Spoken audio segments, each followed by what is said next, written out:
这抗生素乱用甲抗药性的问题是愈来愈严重。后礼拜就是世界抗生素周，这疾管署甲高雄的病院利用卫生到巴士巡回展览，让民众正确使用抗生素，避免这抗药性细菌来出现，造成未来无药啊通服用的困境。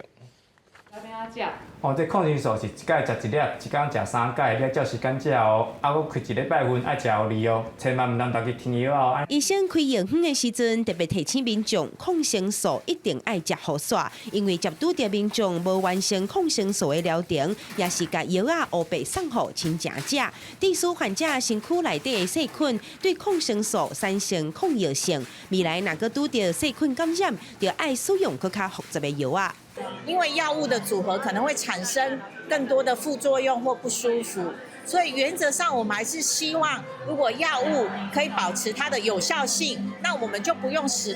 用到后线的抗生素，也不用组合2种以上的药物来治疗。疾管署表示，估计全球逐年大约有500万人死亡，甲抗生素抗药性有关系。若抗生素无做管制，到2035年，全球平均寿命会缩低1.8岁。这个月18到24，世界卫生组织举办世界抗生素周，望全球做伙重视抗生素的管制。就是抗药性细菌产生的速度比厂商开发新抗生素的速度还快，所以造成全球一个抗药性的问题。那这个我们必须重视，但是这个资源总有耗竭的一天，所以管制这个抗生素的话，事实上对于不管是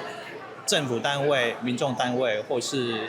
医界体系的话，都是非常重要的一个议题。期待病院透过抗生素教育百姓的巡回活动，宣导抗药性的问题不止严重，嘛提升民众正确使用抗生素的知识，保护家己，嘛降低医疗资源的负担。记者柯昭荣高雄报道。